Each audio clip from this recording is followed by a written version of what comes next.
Hello, beautiful people, and welcome to Searching for Dragons. I'm Snappy, and I'm joined, as always, by my good friend and co-host, Graham. How are you, Graham? I'm good, thanks. How are you? I'm not bad. I'm excited for this one. So this is, well, first off, Searching for Dragons is the show where we're all about looking for artists that are kind of invoking magic in their artistic creation. And we've talked about a lot of different characters. We've talked about Edgar Allan Poe before. This is actually going to be part 2 of our discussion of Poe's work. And there may even be a part 3 in the future, but I really wanted to address Morella after I found a really interesting letter. So the reason why I wanted to do this particular episode is because if you guys remember part 1, we dug into Edgar Allan Poe, one poem, Dreamland, which referenced Medea, right? With that Ultima Thule line. And it was this magical going on a quest into a new world to seek out this creative genius in the dream world. Really powerful stuff. And then we also talked about his short story, Ligeia. And Ligeia is one of Poe's most famous stories. And I absolutely love Ligeia. And it may be my favorite Poe story. It's either this or Morella, as we're going to read tonight. But they have very entwined themes. And Poe was very much aware of this, as we'll see in the letter that I found. But Ligeia is this story about the narrator who he's married to this incredibly magical, profound, beautiful woman who is this genius and this creative, beautiful, she has that classic magical beauty, yet with this unique strangeness and these gigantic magical eyes. But she winds up falling ill and dying. So then the narrator goes off to the backwoods of England, buys himself this old kind of monastery, converts it into this mansion. And then in this sort of dark castle corner of this mansion, he coats his walls in this red drapery. He brings in these sarcophagi. He has this big bridal bed brought in, this Indian ottoman. And he brings in a new wife to replace Ligeia, who he so loved, but has quickly moved on from, even though he can't forget her, as he's in and out of this opium stupor because of her loss. And then Rowena, his new wife, quickly falls ill, and their bridal bed starts to turn into a burial bed. And he lays her down in there, and she keeps getting more and more ill. And then eventually, the narrator, in a drunken kind of stupor, he noticed something odd, the spirit that drops like a little bit of something, some kind of red magic potion into this wine that his wife is drinking, Rowena. And Rowena drinks it and she gets worse. And she dies. But then all of a sudden, the narrator, he's going and looking over the body, trying to figure what to do. And his mind turns to Ligeia. And the more his mind turns to Ligeia, his dead wife, Rowena, starts to rise, till eventually we're left with Ligeia is back alive in the body of Rowena, and it's this terrifying climactic moment without resolution, right? And that's where we left off in our last kind of discussion. And we were mostly looking at those stories from this perspective that Poe is drawing down this feminine, this profound, monstrous muse, right? That Medusa, that Medwa energy. He's connecting it across these, from the nymphs to Helen, to Ligeia. You know, we looked at references. Ligeia is actually one of these sirens in the Odyssey. We looked at the references to Leda, which is the mother of Helen. You know, and we know that Medea and Helen are intrinsically linked. In the books of John Skylites, right? He talks about how Medea and Helen are actually synonymous in the histories there. And so this is why at the end of the Trojan story, in some versions, Achilles and Medea get wed in Elysium together, because there's this profound connection between these characters, right? Medea, Lady Babylon, Helen, right? They're all kind of one magical muse figure who's reincarnating and re-coming into being. And Poe is basically pointing this out. And he's telling us that he's drawing down this force with Ligeia, you know, and we talked about all the allusions he had to the story of Attis and to other Greek stories, you know. And it was a fun read, right? What did you think of Ligeia and in Dreamland?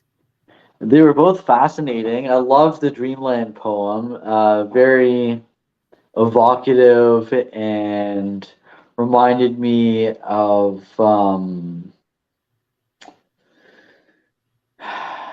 what's the right word? It's just like, you know, this idea of like invoking the muse in your dreams and stuff, and you know, it's very interesting. And like yeah, I wasn't familiar with the story, so it was new to me. And you know, once you point out the imagery, it's so hard not to see. Right, right. It's like it becomes glaringly obvious, and it's like, wow, okay, I see the sirens, I see the nymphs, and it's a surprisingly magical text. Right.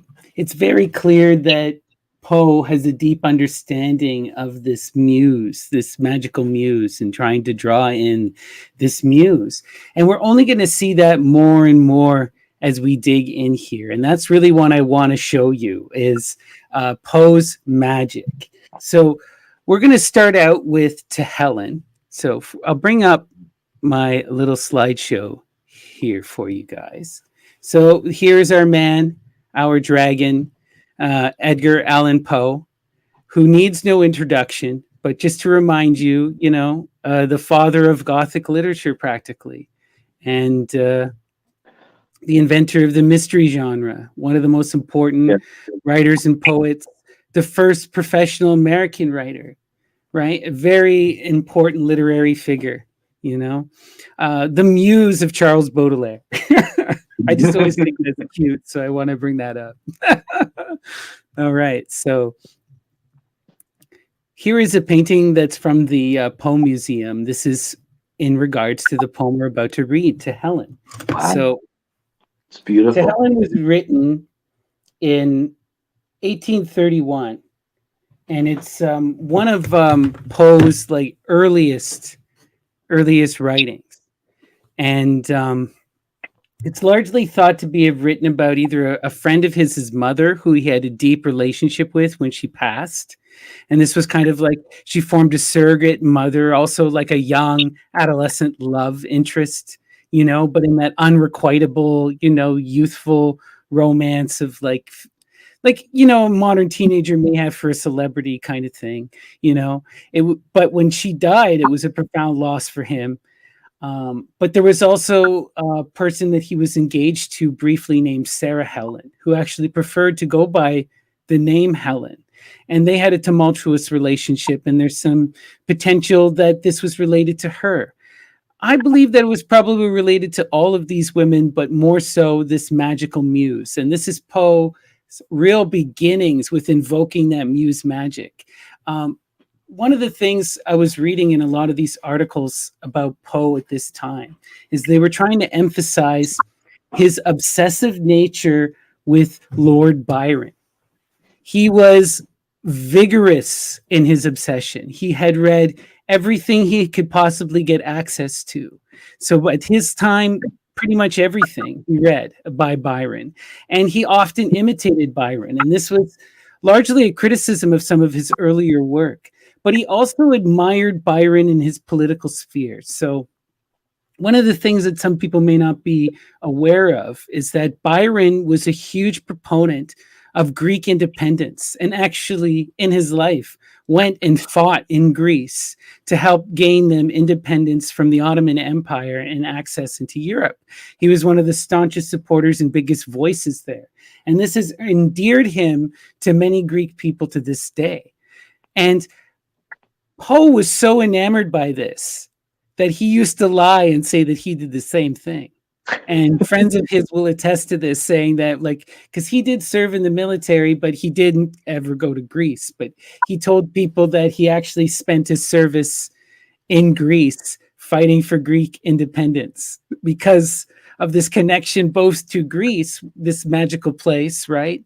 And also to Lord Byron, his muse.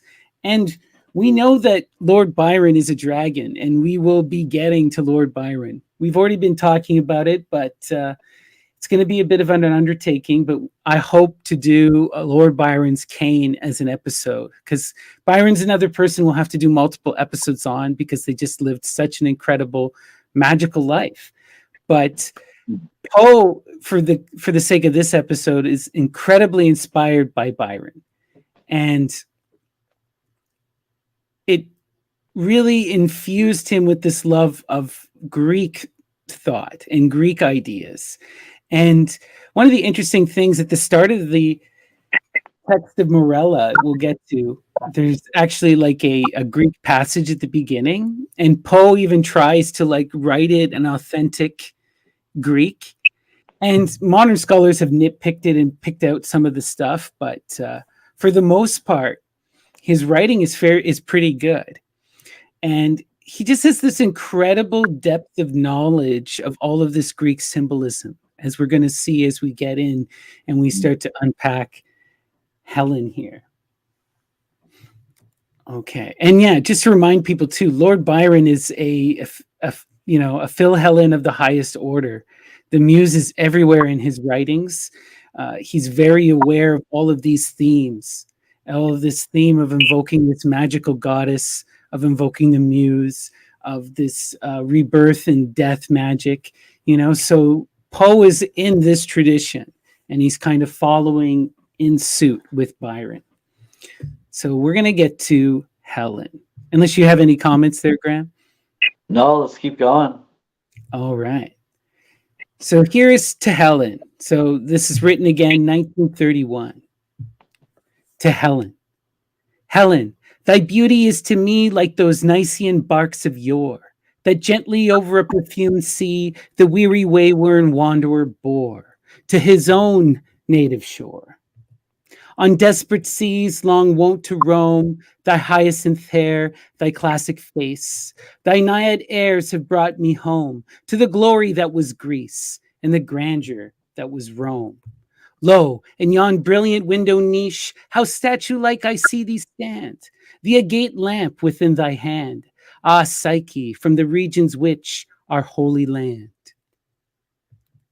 Okay, so there's just so much to unpack here, so this is going to take us a bit, but we're going to have some fun, right? So for those, are you familiar with the story of Helen of Troy? I mean, I read the Iliad about 20 years ago. Right. It's been a long time. I am familiar with the general concept, but yeah, a lot of the fine details have been lost to time.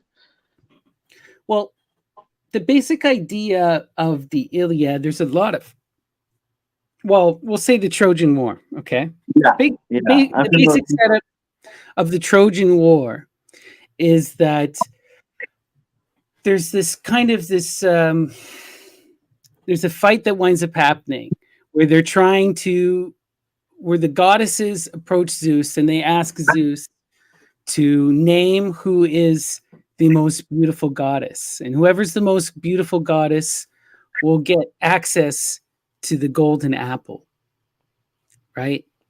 And the fight is between Athena, Hera, and Aphrodite. And they're all trying to struggle for who is the most beautiful, right, person. And Zeus refuses to participate. So eventually, what ends up happening is they pawn off the duty of choosing onto a human. And it just so happens that they choose Paris of Troy. Now, all of the goddesses basically approach Paris and try to bribe him.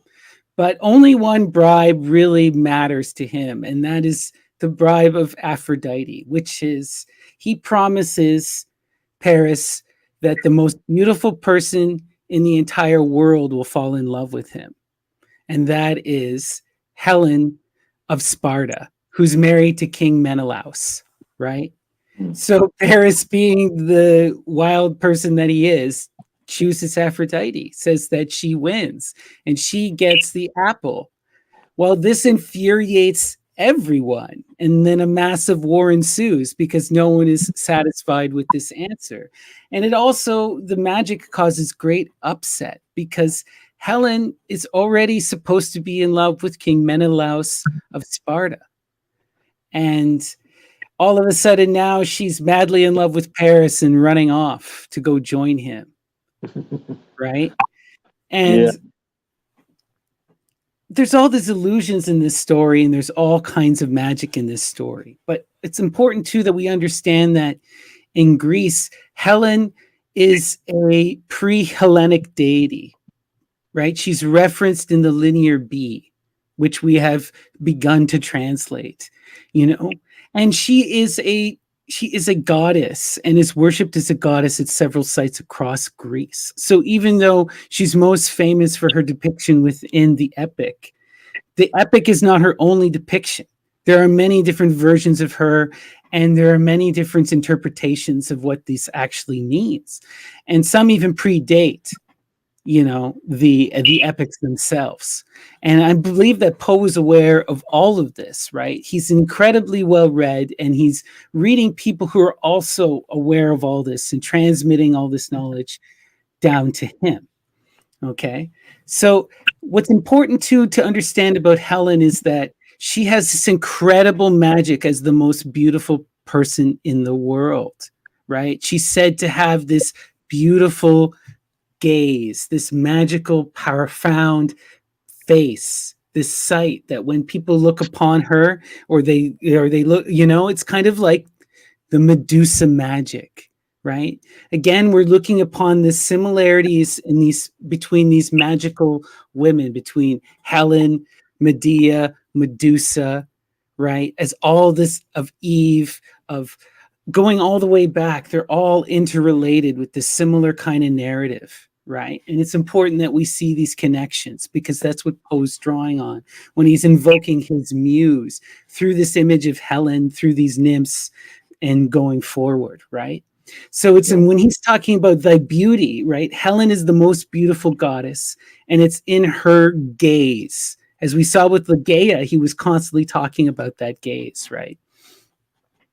And then he goes, like those Nicean barks of yore. So he's talking, when he says barks, he's referring to a type of ship. Okay, this is like older English, of yore, of olden times. So he's referencing the ancient past. And with Nicean, I believe that he's referencing Nicaea. Okay, Nicaea is also the name of the city in France. Nice, France would have also been known as Nicaea. It was a Greek settlement in France, and Nicaea is also a very famous nymph. So I got these particular things from Theoi just to situate ourselves. Nicaea, a nymph, the daughter of the river god Sangarius and Cybele. Cybele, that's our great mother goddess. This takes us right back to that magical hymn to the mother of gods and the prophecies of Julian and this idea of the cycles and of this return of the great mother. And as the great mother, as this instigator of these golden ages, whether it's the Greek golden age or the Roman golden age, right? And we had discussed that in previous episodes. But the idea here is that you have this story that's told by Emperor Julian, right? Who is famous for returning back to pagan thought in the ancient Roman Empire. And he really was trying to show this kind of potential collapse of empire through this hymn to the mother of gods that he kind of writes. And he shows this interesting kind of idea where he talks about in the ancient Greeks had access to this great mother goddess, but then there was a falling out where the followers of the mother goddess were persecuted, and this leads to the fall. And then the Roman Empire rises, and the oracles instruct them to go and to get the eidolon, right, of the great mother goddess and bring it to Rome and install it in Rome. And this imagery is important. It's going to come up later here in the poem, because what this is all about too is it's showing this cycles, right? From Greece, you have this magical muse, this inspiration that leads to this profound and magical empire, right? That we can say culminates with Alexander the Great and the creation of Hellenism, right? And then we can talk about the grandeur that was Rome, right? That manages to become this grand, profound empire. And Julian was really trying to show that this was brought about through this goddess, through this muse, right? Through the presence of this great mother. When she is spurned, the empire collapses. When she is embraced, the empire thrives. And he was trying to warn of a coming collapse in his empire with the rise of Christianity. And I think that with all this references to Nicaea, and we even saw earlier references in my previous episode, you can go back where we talk about Cybele and Attis in Ligeia, that Poe is aware of this imagery and he's invoking this imagery, right? Of this magical feminine energy, this profound muse that can bring about this powerful building of empire, creation of cities, of polises, of power, of establishing of empires, you know? And this is the kind of magic that he is trying to engage here, right? This is that nymph magic, those nymphs that are in the cave too, that we see in the hymn to the mother of gods, right? Also, I wanted to familiarize you guys all with the story of Nicaea. So this is again taken from Theoi. It says, Nicaea was loved by the shepherd Hymnos, but a follower of Artemis. She was distressed by his persistence and shot him through the heart with an arrow. Eros, furious over her cruelty, inspired Dionysus to fall in love with her.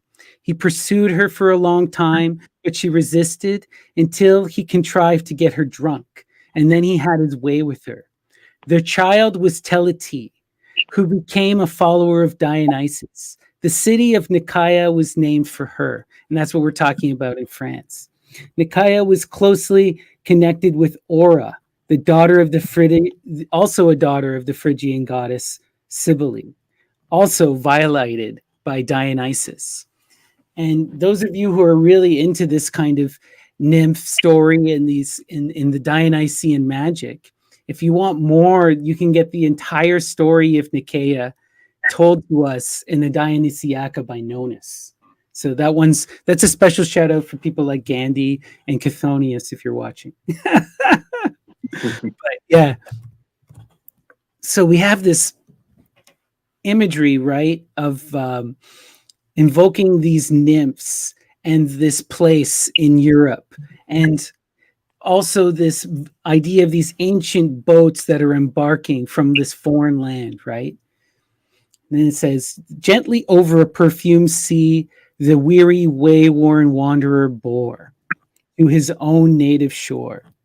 And scholars largely believe, there are some debate, but most scholars that I could find believe that this is a reference to Odysseus. Mm-hmm. Way-worn wanderer bore to his own native shore, right? Who's taking off from one ancient place and going to another, right? Right. But it's also supposed to be evocative of kind of like any traveler, I think, too. Mm-hmm. On desperate seas long wont to roam, thy hyacinth hair, thy classic face, right? So hyacinth hair, this is important because if we remember again to Ligeia, he uses this word hyacinthine to describe the beauty of Ligeia, connecting Ligeia directly again to Helen, as we already saw, with reference to her, the daughter of Leda, which again, that's Helen. And hyacinth, right? This is connecting us to the story of Hyacinthus. So we can go here again to Theoi, which is such an amazing resource. Hyacinthus, or Hyacinthus, was a handsome young Spartan prince loved by the gods Apollo and Zephyroth. Notice that they're both Spartan, Helen and Hyacinth too, right? Hyacinthus. The west wind, however, grew jealous of his rival in love, and one day as the pair were playing discus, blew the discus off course, causing it to strike Hyacinthus in the head, killing him. The grieving Apollo then transformed the dying youth into a larkspur flower, a hyacinthus in Greek, which he inscribed with the wail of mourning, I. And we talked about this last time, but it's important. This image of losing your loved one, them dying, and then through your will, through your passion, they're reborn. Apollo causes his love to be reborn in the guise of a flower. What do we see in Ligeia? The narrator, through his love, causes his wife to be reborn into the body of his just dead wife. But it's surprisingly parallels, right? These images. And Poe is so deeply aware, and this is the kind of thing he's invoking, is this magic of love, this power, this willpower that can transcend life and death, that will persist beyond the grave, that will allow one to be reborn, even if it's as a flower, right? It's still life, it's still a blessing. So let's continue here. Thy classic face, we've talked about this, but the face, the ops, this is where the magic is coming from, the glare, the eyes and the face. This is the most important part of the muse. So to have that classic face is that classic beauty, Thy naiad airs have brought me home. Naiad, we're dealing with the nymphs that brings back us that image of Nicaea.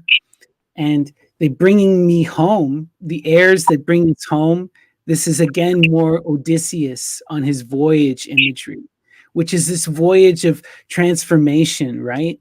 And returning back to where you're meant to be, finding, the path, finding where you're supposed to be, excising your will, to the glory that was Greece and the grandeur that was Rome. I think this is really important because, again, this connects us to the hymn to the Mother of Gods, because he's connecting this idea of the muse inspiring these empires, to giving them their glory and their grandeur, right? And he's returning back to the mother, to this divine feminine, and that's going to bring about this profound magical grandeur, right? And he's showing us this. Why is Greece and Rome magical? Because they praise Helen, they praise the muse, right? They're connected to that great Medusa, that Medwa. So Lawn in yon brilliant window niche. So this is an interesting one because often the firmament is kind of depicted in art, in early art, as kind of like a window or a portal, right? So I think that this brilliant window niche, this is a reference to Aphrodite Urania, or Cybele as the galaxy of stars. You see both of those kind of goddesses referenced in this way, but as peering down at us from the firmament, which is kind of like a window into our world, you know? And we can just see the magic of the stars like peering through this glass. And this is how the ancients viewed these things, right? As like physical, almost separations. How statue-like I see thee stand. This is a really important one because this is about connecting Helen to the image of the goddess, right? The statue, the idol itself, that which is invoked, this perfected image that you create in the mind in order to connect to the muse. So by calling her statue-like, saying that she is that embodiment of the muse, right? She is that idol to be worshipped, right? Right. So the agate lamp within thy hand. This is an awesome one on two accounts. So when I was looking into this, a couple scholars brought this interesting reference up. So agate is a really important stone that often has a bunch of flames in it, or it looks kind of like flames or like magma. Okay, so that's an important light imagery right there. But more important than that is agate was first described and understood by this famous philosopher Theophrastus, who was a disciple of Aristotle, and he took over Aristotle's school after he died. And the name agate comes from the original river where it was found. But it's, you know, it's this bright orange kind of flame connected to this lamp, and it's this crystal. And also Theophrastus is this philosophical giant. So I think he's trying to inspire us to see Helen also in the light of these philosophical minds, you know, and he knows that other Phil Helens like himself will recognize these references, right? And then the lamp within thy hand. So holding this lamp or this torch within the hand, this is really profound imagery that's connected to the Virgo, Demeter. So the goddess Demeter, famously in the story, is searching for her daughter who's abducted, the core, right? And she always has a torch that's burning like a lamp and is searching for her daughter. This same imagery becomes transformed into the tarot as the hermit, the old man with the lantern, right? And it's this orange lamp within his hand, and he's searching for his long lost love, right? And it's also this idea about going into the self, about self-reflection, about facing one's inner demons and using this light. So I think they're connecting to this virgin, profound Virgo imagery, this hermit, this, you know, this light within. And then the next one we get here is Psyche from the regions which are Holy Land. So Psyche has a dual meaning here in the Greek. On one hand, it's the Greek word for soul, and that's even how it was used by like Byzantine Christians. But it's also referencing an ancient Greek goddess, Psyche, who is the world soul. She is the universal soul.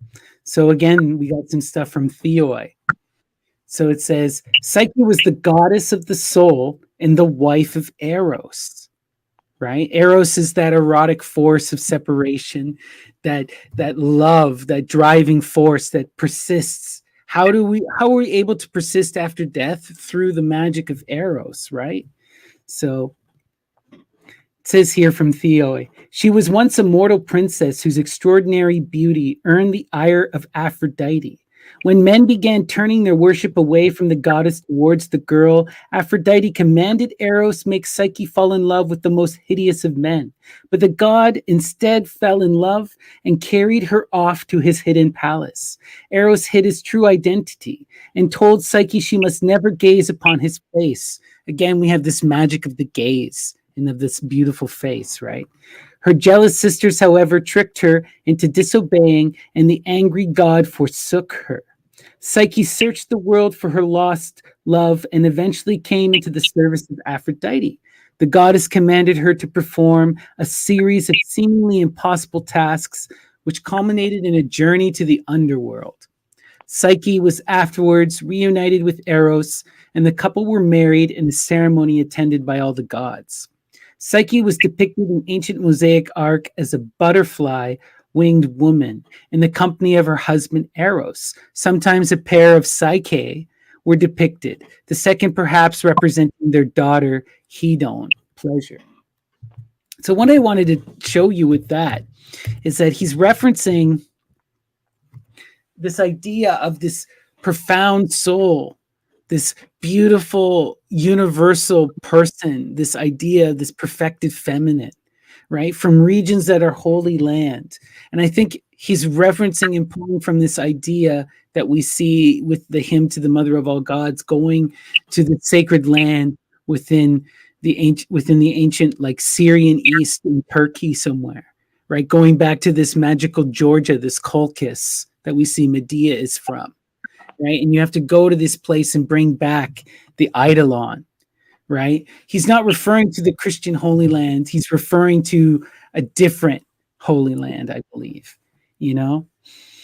But those are, I think, the references in Helen here. So this poem is really about him pursuing the muse, drawing her down and allowing her to guide him as if he were Odysseus. He's this weary wanderer who's asking her to take him home where he's meant to be. This is about following his true will, manifesting his true flow. What is his life supposed to do? What is he supposed to unfold, right? It's this, it's a really profound magical image that connects to this idea of how all of this kind of life is this already unfolded. And when we connect with our muse, our highest self, right, they show us what we're meant to do so that we live the life we're supposed to live and we fulfill everything. We become that star and we experience everything as we're meant to. And if we don't, then we have this universal recurrence until we do again. You know, this is such a profound occult image. You see it everywhere, even in pop things like Groundhog Day, you know. This is talked about in many different traditions in many different ways, but even Nietzsche has this idea of the eternal recurrence, you know, and this ever learning, ever unfolding until you can enact your best life and your best self, your true will, as someone like Crowley would talk about it. And I believe that this is what Poe is getting at. He's invoking the muse in order for the muse to take him home, to show him what he's supposed to do. He's just taking a leap into life and allowing her to take full reign of everything. Right. That's amazing. So do you have any comments or thoughts on that interpretation? Or I mean, I see it. I just, me, I'm such a nerd for all this. So we're going to get wonderful. It's I'm not as well versed in it, so it's really cool just to learn a bit more about it. And oh, for sure. So this was just a cool image. Yeah, I saw, Poe with the muse and the muse orchestrating his hand, right? So I'm not the only one to talk about this kind of stuff either, right? Mm-hmm. So here we go. This is that letter I had mentioned at the beginning, talking about Ligeia. So this is Edgar Allan Poe to his friend Philip P. Cook, and he sent him this in 1839. It says, "Touching Ligeia, you are right. all right throughout. The gradual perception of the fact that Ligeia lives again in the person of Rowena is a fair, loftier, and more thrilling idea than the one I have embodied.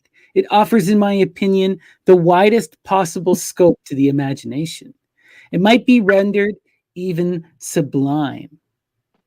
So I think he's playing coy here, saying that he didn't intend that idea because, I mean, I think he clearly intended that idea, you know, but it's this again, right? He calls it this thing that's sublime, right? This invoking of the muse, this the idea that Ligeia lives again. She is able to manifest into that body. It's an actual transformative rebirth. Okay. He calls it sublime. And this idea was mine. Had I never written before, I should have adopted it. But then there is Morella. Do you remember there the gradual conviction on the part of the parent that the spirit of the first Morella tenants the person of the second? It was necessary, since Morella was written to modify Ligeia. So I wanted you guys to catch this reference. Morella was written to modify Ligeia. I was forced to be content with the sudden half-consciousness on the part of the narrator that Ligeia stood before him. One point I have not fully carried out. I should have intimated that the will did not perfect its intention. There should have been a relapse, a final one, and Ligeia, who had only succeeded in so much as to convey an idea of the truth to the narrator, should be at length entombed as Rowena, the bodily alterations having gradually faded away. So his true intention in the culmination of that was that the purpose of Ligeia's rebirth was simply to show the narrator that death is not a finality. But he ultimately failed in his pursuit to bring her about. It was almost a tease to show him that if your love had been true, maybe you could have brought her back. I think, you know? Yeah. But here's what he finishes here with Morella. But since Morella is upon record, I will suffer Ligeia to remain as it is. Your word that it is intelligible suffices, and your commentary sustains your word. As for the mob, let them talk on. I should be grieved if I thought they comprehended me here. So he's just even snide about his public. I don't give a shit if they don't get it. I think this pretty solidifies this idea that it was the muse and all about, and it's not about drugs and it's not about, you know, other wild stuff. He's pretty much confirming it in this letter. And I thought this was a good way for us to set up Morella. So this is another image I got from the Edgar Allan Poe library that was affiliated with Morella, and I just thought it was quite striking. It's also on the cover here. Yeah, it's just a beautiful picture. So we're going to get started here with the actual performance of Morella. So spoilers ahead, we're going to read the entire short story. It's not too long, so we're going to have some fun with it. Itself by itself, solely one everlasting and single. Plato, Symposium. What's interesting about this line is that Poe in his original draft writes this in the Greek and he translates it himself. And scholars have said that it was 100% accurate, but it shows you the level with which he was struggling and attempting and learning the Greek, that he was engaged in his own process of translation, that he was reading these texts in the original Greek and making the attempt, right? Which is incredibly, incredibly impressive. Mm-hmm. So it says, with a feeling of deep yet most singular affection, I regarded my friend Morella. Oh, sorry, shoot. I forgot about a few things. No problem. Before we dive in, there's a few other things I wanted to talk about with Morella. Sorry, guys. I'm on the throne, so we can get the full experience here. So Morella is published in 1835 originally. So to put that in perspective, right? Helen was published in 1931, or sorry, 1831. So a few years later, he's publishing this one. The name Morella has a couple of different, possible reasons for what the name is. I found two really compelling answers, and I think they both may be right. Poe liked to do many different levels of meaning. So the first one he talks about the first one that I found that scholars were referencing is that the name Morella was derived from the venerable mother Juliana Morel, who lived from 1595 to 1653, who was the fourth Grace and 10th Muse in a famous poem by poet Lope de Vega, a famous Spanish poet. And in this poem, the story speaks of a woman from Spain, Juliana Morella, who is portrayed as a rather knowledgeable scholar who excels especially in philosophy. Her knowledge, talent, and intelligence were so renowned that the story eventually inspired a town to name itself after her in Castilian, Spain. And this city still exists to this day, by the way.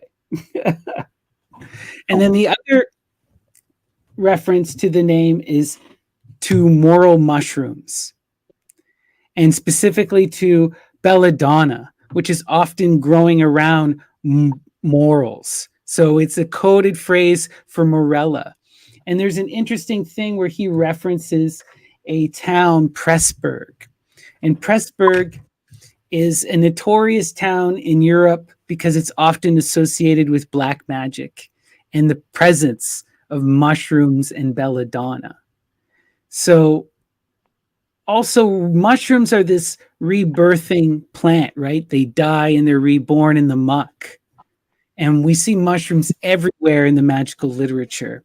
So I honestly think that Poe is invoking all of this, right? A magical muse woman from a famous Spanish poem. Definitely. And one of the scholars I read even found connections that Poe had most likely read this story. Okay. And then being related to mushrooms, that just makes sense with all the drug references we saw in Ligeia.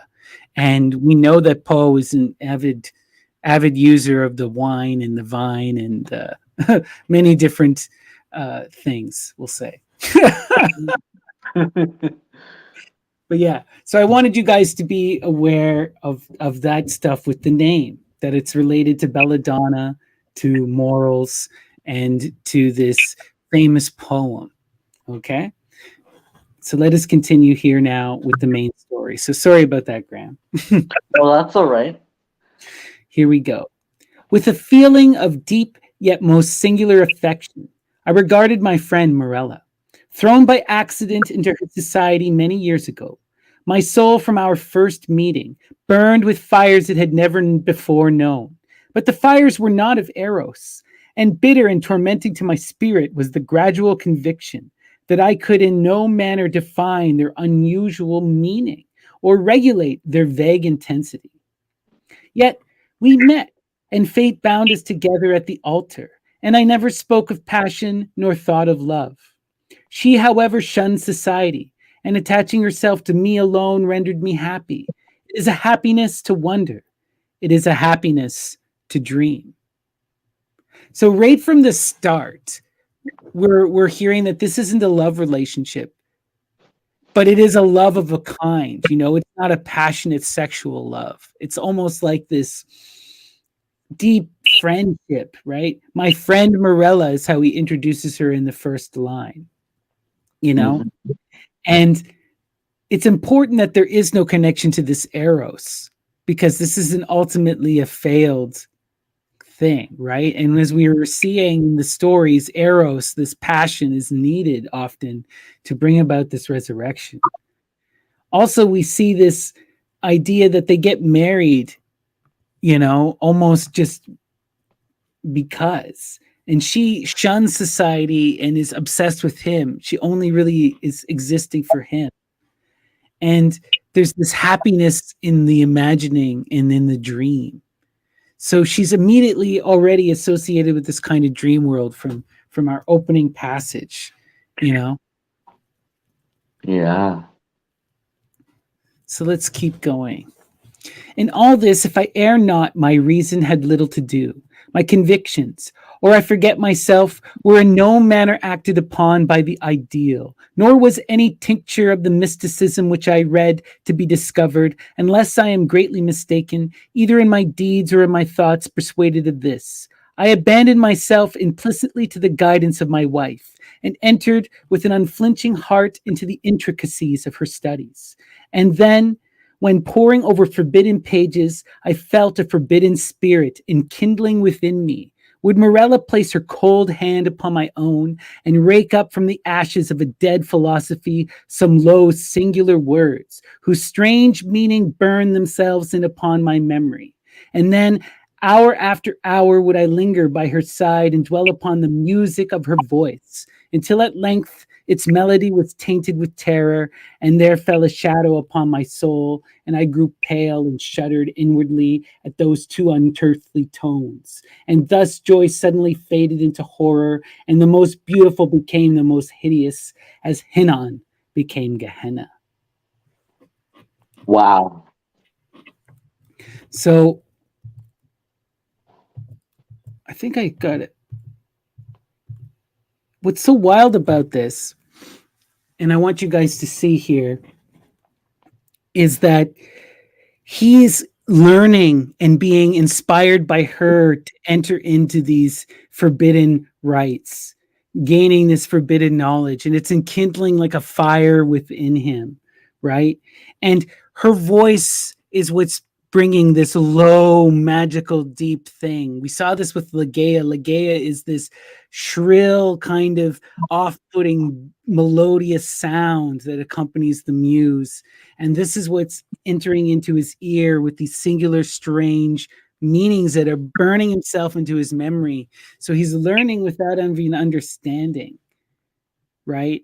And it's this profound terror, right? It's like this awe. It's the terror of awe, right?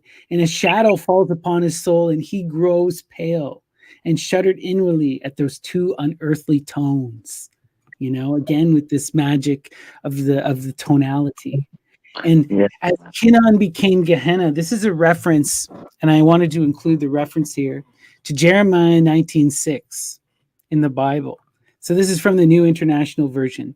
So beware, the days are coming, declares the Lord, when people will no longer call this place Topheth or the valley of Ben Hinnom, but the valley of slaughter. So Gehenna is the valley of slaughter. That's where apparently they used to commit the human sacrifices, right, to the old gods.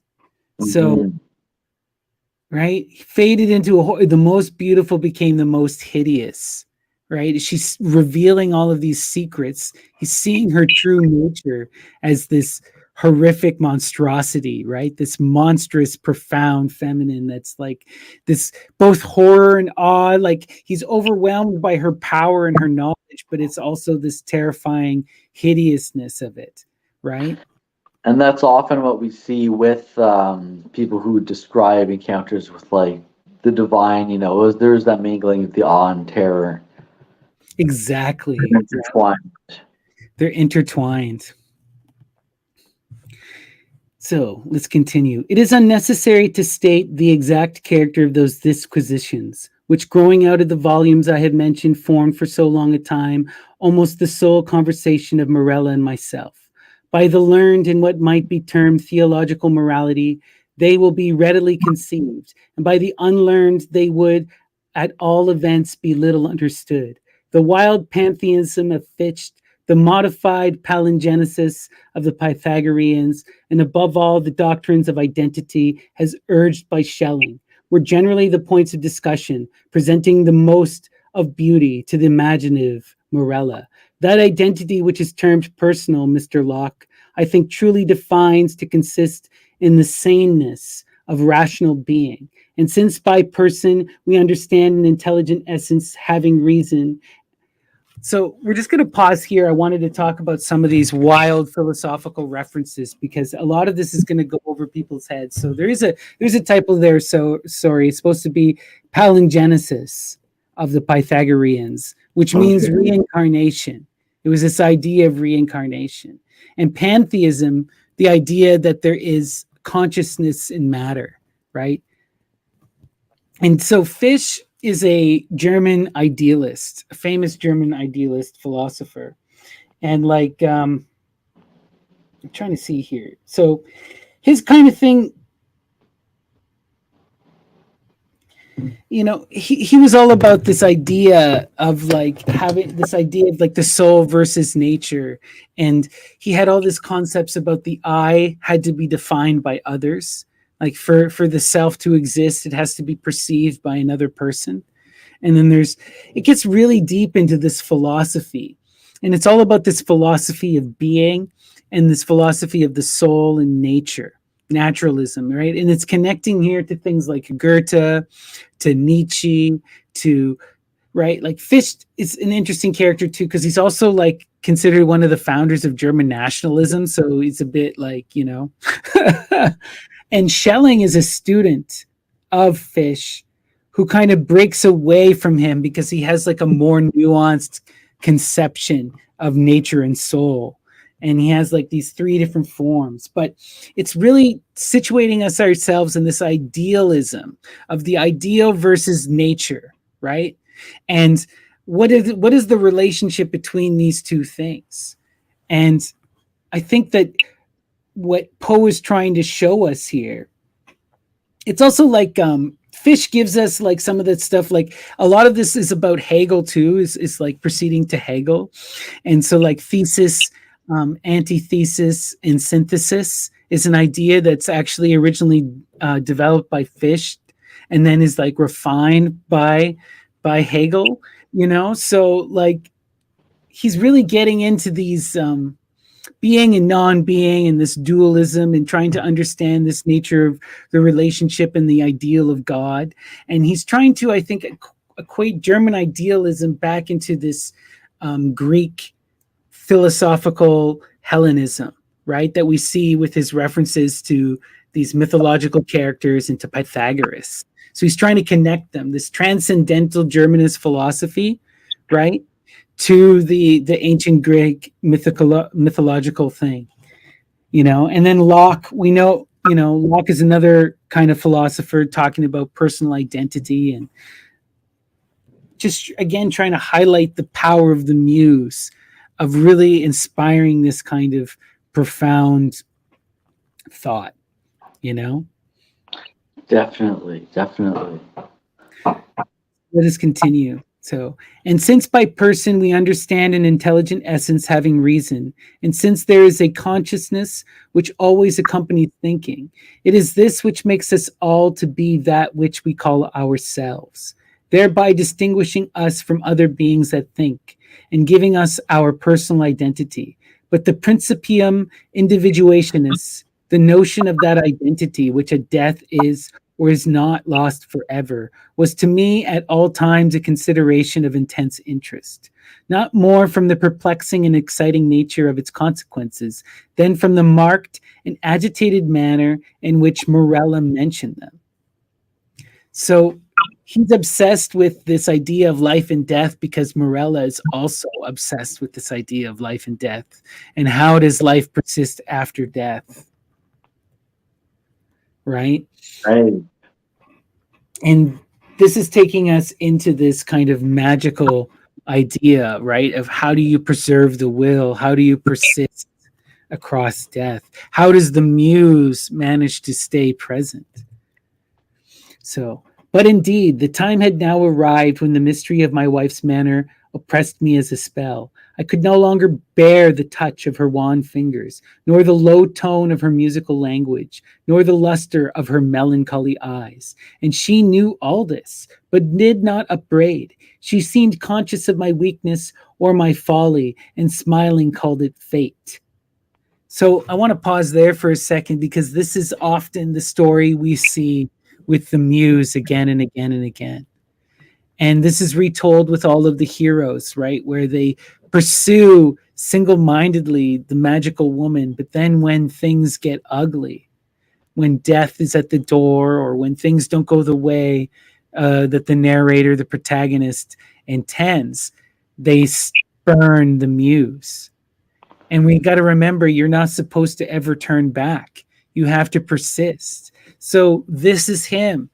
He's spurning her in her dying moments. She's falling ill, and he's resenting her because he has to care for her.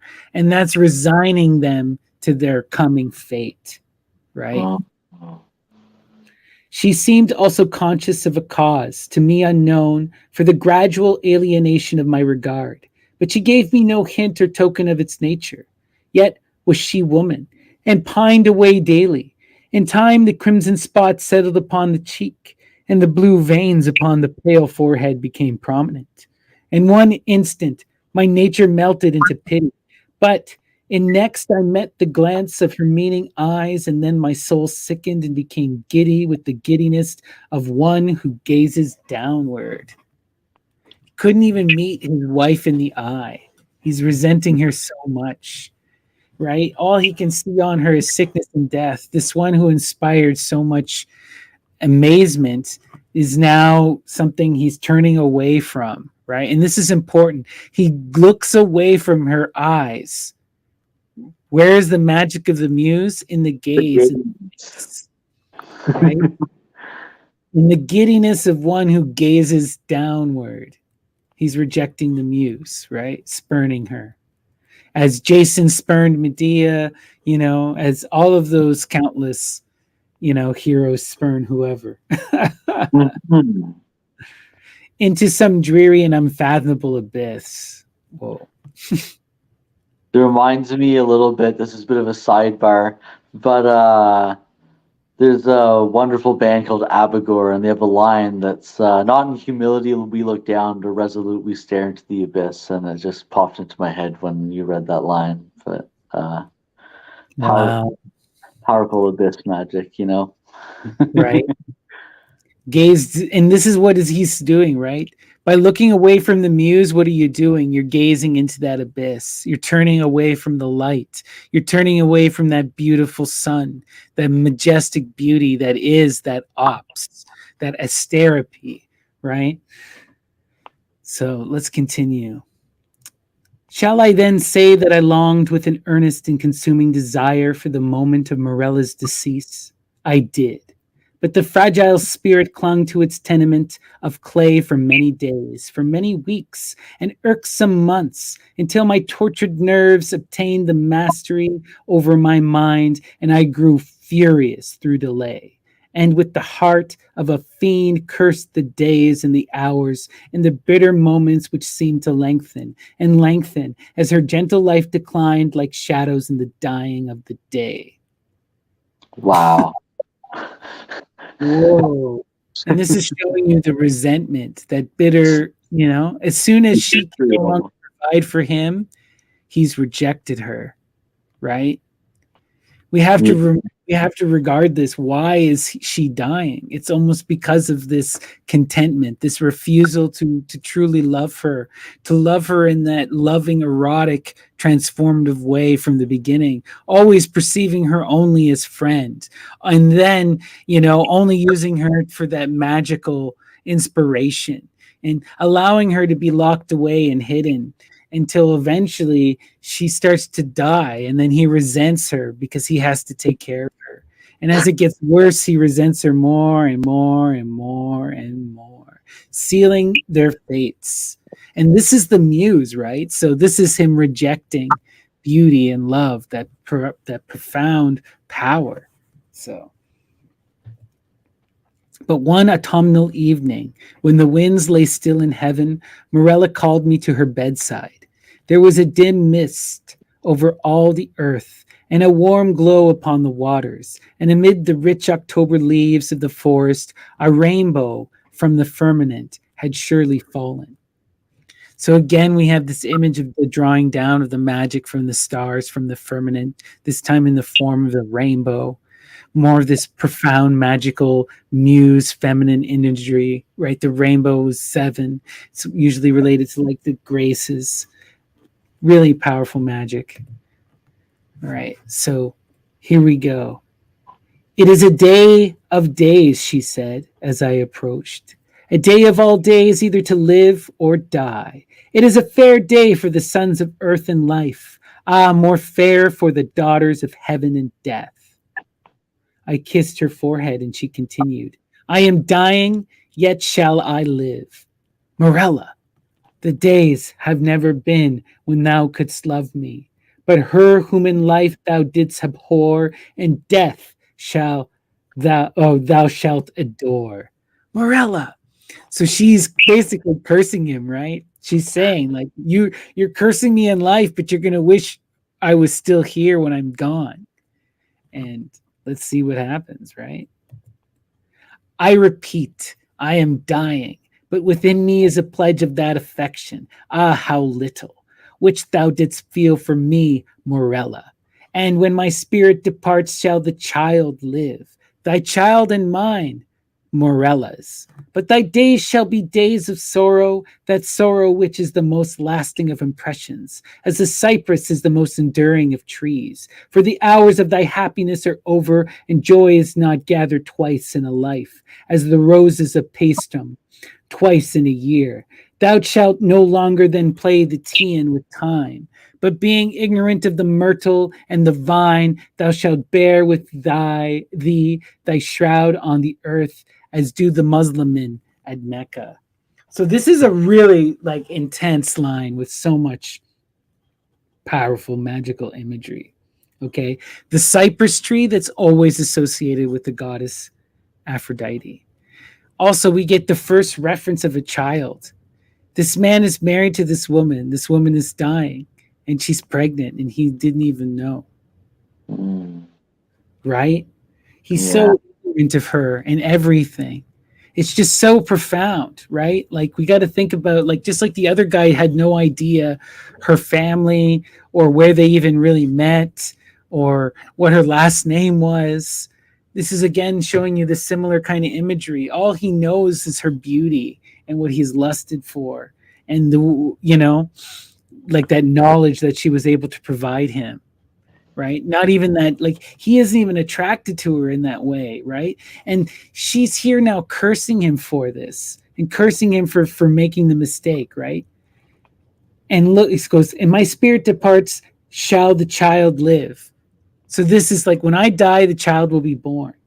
Thy child and mine, Morella's, as if the name precedes her, right? Yeah. Days be days of sorrow. That sorrow which is the most lasting of impressions, of the cypress is the most enduring of trees. Reference to the goddess enduring through the flipping of all the cycles, through all of the death and rebirth. Okay. For the hours of thy happiness are over, and joy is not gathered twice in a life, as the roses of Paestum twice in a year. Paestum is a famous city in Greece that was originally I think it was Poseidonia. Poseidonia was originally what it was called by the Greeks. And then when it was a Roman city, it became Paestum. And this idea of roses twice in a year is reference to Paestum is famous for having 2 temples to Hera. One original to Hera that was built during the Greek era, and then it was rebuilt again in the Roman era to the Roman Hera, Juno. And I think that Poe is again referring to this imagery of this death and rebirth, as Greece transformed into Rome, right? As we saw with the glory that was in the grandeur that was Rome, like we saw in the Helen play. He's referencing the same thing with this Paestum line. And it's doing this through that imagery of the goddess Hera and her temples. Thou shalt no longer then play the Teian with time. This is another really important reference that most people will miss. Teian, he's referencing to Ancrion of Teos. Ancrion of Teos is the most famous of all the lyrical poets, and he's considered one of the 9, or the 10 muses, the greatest poets of the Roman era. And Ancrion, he is famous for, he came up with what was called anchrionic time, which is like doing your poems in like an 8-syllable lyrical measure.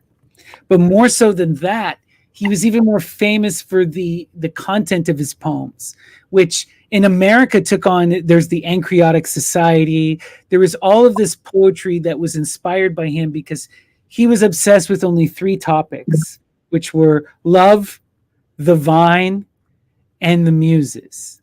So the idea of anchrionic lyrical kind of poetry was it had to be bawdy, about getting drunk, and about women, right? And invoking that artistic muse, that transformative goddess energy. And so this became a massive style of poetry. And there were even, like in early America, there was the Anchrotic Society. The national anthem is actually, the tune to the national anthem was actually originally an anchrotic song.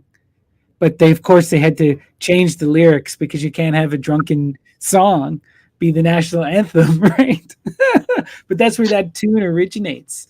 So this anchrion time. So what they're referencing here is like, you're no longer going to get to play with time, as in like you're no longer going to have this magic of making this transformative art like Anchrion, who is able to create a musical time frame, right?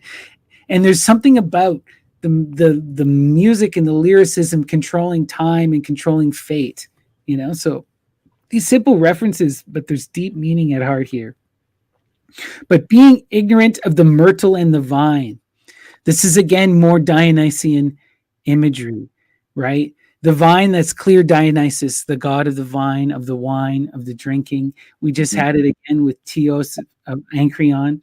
The myrtle is more Dionysian energy. We know that Dionysus, he takes the myrtle to the underworld and back again in the marriage ceremony, right? The myrtle is also this goddess plant. There's that famous high priestess of Aphrodite who gets killed and transformed into a myrtle.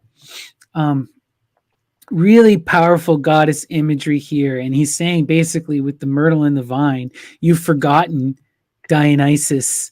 He's telling her, you've forgotten the revelry and you've forgotten love, you know, myrtle and the vine. This guy's been sober. This guy has been, you know, he doesn't love her erotically. He doesn't love the muse and that passionate love. And this is why she's dying. This is why she's leaving him. You know, and the result of this is that he's no longer going to be able to create magical poetry, right? This is what you need to instill the muse. You need to have the myrtle and the vine. You need to have that Aphrodite, that erotic love, that love in those drugs. Yep. Thou shalt bear about thee thy shroud on earth, as do the Muslimin at Mecca. So he's saying like you might as well be veiling yourself, blinding yourself, you know. And he's referencing how in Islam, right, they shield and they hide the divine feminine. They cover her up. Where Poe is recognizing the profound power of this feminine, and in the feminine here is calling the narrator. You have to invoke that frenzy and that erotic feminine, you know, and that's what the Muslims are protecting us, are so afraid of, right? They're so afraid of that erotic feminine. So here we go. Morella, I cried, Morella, how knowest thou this? But she turned away her face upon the pillow, and a slight tremor coming over her limbs, she thus died, and I heard her voice no more. Yet, as she had foretold, her child, to which in dying she had given birth, which breathed not until the mother breathed no more, her child, a daughter, lived, and she grew strangely in stature and intellect, and was the perfect resemblance of her who had departed, and I loved her with a love more fervent than I had believed it possible to feel for any denizen of earth. Mm. And it's this interesting kind of thing where what we're seeing now is that with the muse reborn into a new form, he can love the muse in a different way. And all of a sudden, he has that fervent love that he couldn't have for Morella. right? He can have for the child. And it's also interesting too, we have this, the child cannot live until Morella dies, right? It's their moment of death is the moment of breath, right? Yeah. It's kind of freaky, eh? So let's keep going here. But ere long the heaven of this pure affection became darkened, and gloom and horror and grief swept over it in clouds. I said the child grew strangely in stature and intelligence, strange indeed. Was her rapt increase in bodily size, but terrible, oh terrible were the tumultuous thoughts which crowded upon me while watching the development of her mental being. Could it be otherwise when I daily discovered in the conceptions of the child the adult powers and faculties of the woman? When the lessons of experience fell from the lips of infancy, and when the wisdom or the passions of maturity I found hourly gleaming from its full and speculative eye, when I say all this became evident to my appalled senses, when I could no longer hide it from my soul, nor throw it off from those perceptions which trembled it, receive it is to be wondered at that suspicions of a nature fearful and exciting crept in upon my spirit, or my thoughts fell back aghast upon the wild tales and thrilling theories of the entombed Morella. I snatched from the scrutiny of the world a being whom destiny compelled me to adore, and in the rigorous seclusion of my home watched with an agonizing anxiety over all which concerned the beloved. So what we're seeing here is we're seeing this magical transformation where in a short time his daughter is growing and becoming this woman, this image of the mother, which we can all kind of relate to, right? Anyone who's been around children.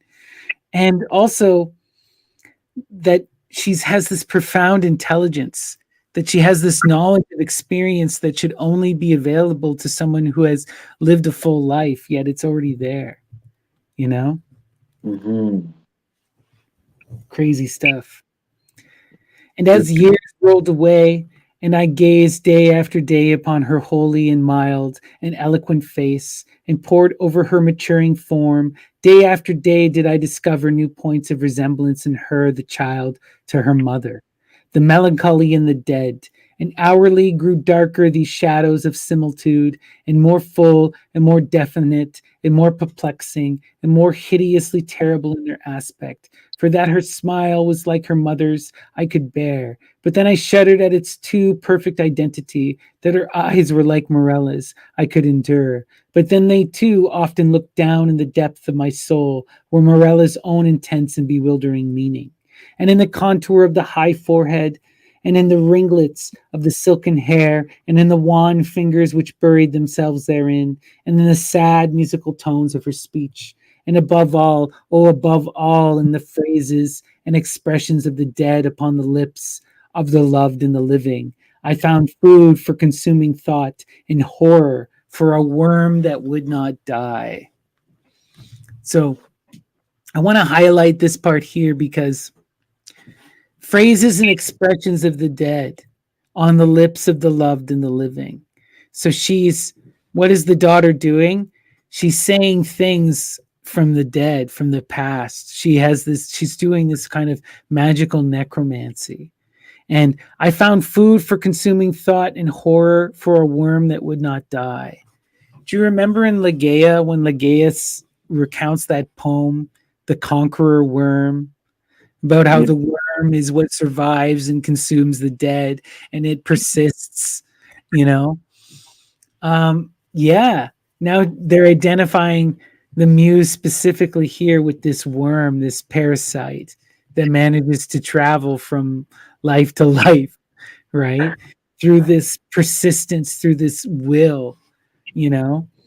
But there's a problem here, right? Like it's her will alone. He's invited her in and he's spurned her so she can't stay, basically. Right. Oops. Thus passed away 2 lustra of her life, and as yet my daughter remained nameless upon the earth. My child and my love were the designations usually prompted by a father's affection, and the rigid seclusion of her days precluded all other intercourse. Morella's name died with her at her death. Of the mother, I had never spoken to the daughter. It was impossible to speak. Indeed, during the brief period of her existence, the latter had received no impressions from the outward world, save such as might have been afforded by the narrow limits of her privacy. But at length, the ceremony of baptism presented to my mind in its unnerved and agitated condition a present deliverance from the terrors of my destiny. And at that baptismal font, I hesitated for a name. So I want to pause here for a second.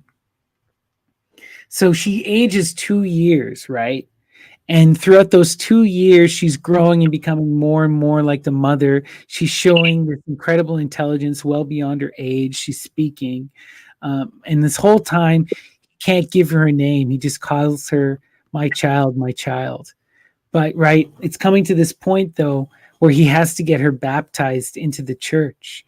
And so he has to give her name. And we know that the baptism, right, this is related to more ancient rites of death and rebirth. And what are we going to see? Let's continue. And many titles of the wise and beautiful of old and modern times, of my own and foreign lands, came thronging to my lips, with many, many fair titles of the gentle and the happy and the good. What prompted me then to disturb the memory of the buried dead?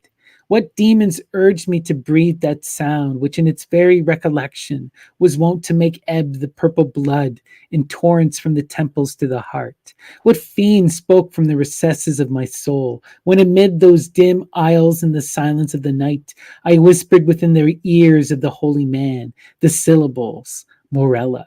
What more than fiend convulsed the features of my child, and overspread them with hues of death?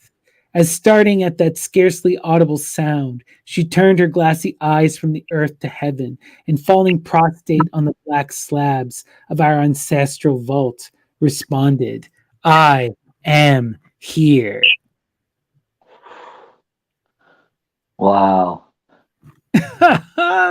Isn't This is wild. was his recollection was wont to make ebb the purple blood in torrents from the temples to the heart. What fiend spoke to him from the recesses of my soul, when amid those dim aisles from the silence of the night I whispered within the ears of the holy man the syllables Morella? So he felt possessed by this purple blood from deep within, that rushed with torrents to his skull, to his temples, that called him to tell the priest that his daughter's name was Morella. And then how does she respond on hearing that sound, right? She utters a sound with the hues of death, just like we heard with Morella, right? All of the stuff about the magic of the tones. I am here. So let's see how this continues. Distinct, coldly, calmly distinct fell those few simple sounds within my ear, and thence, like molten lead, rolled hissingly into my brain. Years, years may pass away, but the memory of that epoch never. Nor was I indeed ignorant of the flowers and the vine, but the hemlock and the cypress overshadowed me night and day. So I want to pause here for a second. I will never forget that epoch, the ending of an epoch, the flipping of the poles. This transformation of life and death is always an epoch. It's always the ending of one and the beginning of another. The flowers and the vine. Again, we have the magical imagery of Aphrodite and Dionysus, right? And this is why the muse originally died, right? But the hemlock and the cypress overshadowed me night and day, right? This is a drug reference saying that the issue here was he didn't maintain that dote and antidote, right? And I kept no reckoning of time or place. He couldn't do what Ancrion was able to do. He didn't have the magic of the song. He lost himself. And the stars of my fate faded from heaven, and therefore the earth grew dark, and its figures passed by me like flitting shadows. Among them all I beheld only Morella. So she still persisted in spite of this. But let's continue. The winds of the firmament breathed out but one sound within my ears, and the ripples upon the sea murmured evermore, Morella, but she died. And with my own hands I bore her to the tomb, and I laughed with a long and bitter laugh as I found no trace of the first in the channel where I laid the second Morella. So he goes to the grave, the tomb where he laid the body of his dead wife, and the body is gone. And he has the body of his daughter in his hands. But she still died, right? The daughter still died. And now the loss is even more profound. And he's truly at a loss at a sea because he couldn't keep the time. He didn't know the magic words. He didn't know the magic beat, right? The drum is a password, right? And he wasn't able to have access to that divine feminine, into that wild frenzy, that Dionysus, the necessary energy. So this is showing us how someone was able to draw down the muse, but then they were able to, they failed in resurrecting her and in keeping her present, you know? And ultimately the muse left them. Wow.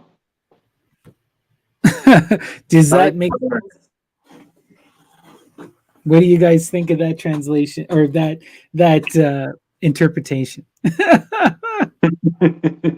I see it. It makes a lot of sense, and this whole like muse imagery is like so prominent, and it's like very cleverly coded, but in a way that is still digestible for those of the ears to hear. You can still pick it apart and examine it, but it's hidden. Right? But I think there's some profound stuff where if you know what you're looking for, right? Whereas Exactly. like you need, in order to bring the muse back, you need to have that passion and that vine, right? You need those drugs, and this guy didn't have that, you know? So eventually, and he spurned her, he resented her. It's almost like he was able to bring her in at some point, but he never understood why or how, and he took her for granted, right? And it was that fate, recognized it as fate, that this energy was eventually going to go bored with her, and then she leaves. Even though there's echoes of her that return in the child's, it's already on its way out, you know? Definitely. He was using it. He was really like using her as inspiration for his own gain and not appreciating her for who she truly was. Yeah. And that's kind of what destroyed her. Yeah, exactly. Right. And this is what this story is all about. It's trying to show you that the muse will be lost without love and without support, and that you have to follow her and connect with her. And sometimes it's too late once the spurn has happened. Even when the love returns, there wasn't. It's not the same, and that energy kind of wanes, and it goes through a cycle until it finally peters out. You know, and it's wild how he was connecting it to these epochs and all these events across time, and there's all these incredible Greek references, and it shows you just the depth of the knowledge that Poe had to all of this stuff. And that he's it's all clearly placed purposefully, all these references to these muses, and he's trying to set himself up, I believe, as an anchrotic poet. He's writing about love, wine, and the muses, right? very, very deliberate. It's wild stuff. But I hope everyone. What do you have any thoughts or anything to end with for our discussion here? Nothing that comes immediately to mind. I'm still kind of reflecting on it. Yeah. So, what do you think, though, overall, of this idea of like this feminine that persists across history, this muse, this inspiring force that kind of incarnates and reincarnates. I mean, we see it all over. A very good example is the Surrealists, because they were very in tune with a lot of this occult imagery and stuff, and they believed firmly in the power of the feminine muse, and many of them would call upon women in their lives as their muses. And then quite often these women would break out as artists in their very own right and try to break away from that, invocation of them, and like, no, I'm a powerful person in my own right, and I can do this magical work myself as well. It sounds like And you're talking about HD. Remember? Andre Breton had a muse. Hans Belmer had Unica Zern as a muse, and she became her own writer and her own artist in her own right. But there's often this idea of invoking the divine feminine as the artistic inspiration with the original Surrealists. Definitely, right? We saw it with Comte de Lautremont as well, who though he predates the Surrealists, was a major influence. We see it with people after, like Artaud, right? This is just a really profound idea, and it's so common across poetry and whatnot. And it's really in Byron, and we'll have to talk about Byron next. At least I will talk about Byron, and we'll get you to Graham to read. Maybe we'll do a live reading of Cain, which will be a lot of fun. But our next episode that's coming up, though, is something special. We're going to be doing a part 2 of 3 for a little series we're doing on Artaud, since people seem to really love the Artaud episode. Do you want to talk about what you got planned for part 2? Yeah, so I still have the book right here. We'll be going through A Sinister Assassin. I've selected 3 works from it. His two final texts that he finished in his lifetime. One of them is called 50 Drawings to Assassinate Magic, and the other one is The New Tutaguri. And then we'll also look at his final notebook, because it's a very magical. All these are extremely magical texts. This is Artaud in the last 6 months of his life, suffering from inoperable either intestinal or colon cancer, struggling from the torment of 9 years in asylums, and he is spitting spells at death at these people conspiring against him that he believed were using black magic to silence him. And this is a man described in one of the final interviews as a man awaiting but adamantly refusing death. Wild. I'm so excited for this. And you've said this a couple times, but this is your favorite Artaud stuff. So this is Artaud at his peak. This is Artaud intense in full force. Right? No more theater. Now he's just yelling and raving and everything. Yeah.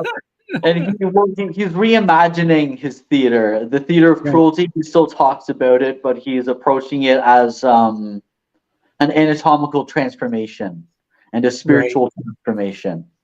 And he is reframing what theater could possibly be. And he himself is his theater. He is the theater of cruelty. He says in The Theater and Its Double, when I say cruelty, I mean cruelty for myself, for foremost and first of all, He embodies this theater of cruelty in his life, maybe not so much intentionally, but to survive the torments that are bestowed upon him. Right. Just wild stuff to think about, right? Mm-hmm. That's going to be a lot of fun. Yeah, so I'm super excited for that. And then, as always, you can go to the links below and support Graham. He has his publication house.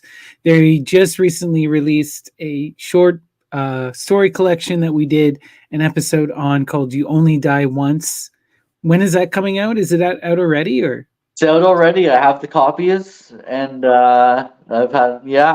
it's ready to enter people's minds. Right.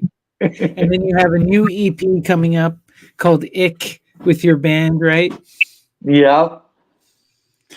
And what is your band? Isosophy infection, I believe. Yeah, isosceles infection. Yeah. Isosceles infection. Thank you. And No problem. all those links are below with Graham, so you can go check all that stuff out. And tomorrow we're going to be coming up with Occult Explorers doing our Tennessee Deep Dive Part 2 with Mr. Dion. And things are going to get wild for that one. You should check it out, Graham. I think you'd like it. We're going to be getting into occult Nashville, the magic behind Elvis, weirdness with the KKK, and weirdness with Catholic secret societies, and then interfighting between the Catholic secret societies and the KKK. So there's some serious wildness. We're going to talk about cults. There's a couple weird cults out there. There's a cat worshiping cult. It's wild stuff. Tennessee is weird. And this is only part 2 of 3. So there'll be even more that I'm not even privy to yet because Dion is still researching. So it's going to get wild. Right? It always does. It always does. It's going to be so much fun. So thank you, everyone, for coming out tonight. This was a lot of fun. I really enjoyed talking more Poe with you all. Make sure you go check out his work. The poem and the poem Helen and the story are in the links below. So any final words for everyone tonight, Graham? Don't take the muse for granted. Right. And remember, you need to have that. You need to have that Aphroditic love, that eros. You need to have that wine, that vine. You can't if you don't have Aphrodite and Dionysus, it's not a party, and the muse is not going to stick around. Okay. All right, everyone. Peace and love. Take care. Oh, and we have our outro song. Almost forgot. Oh yeah.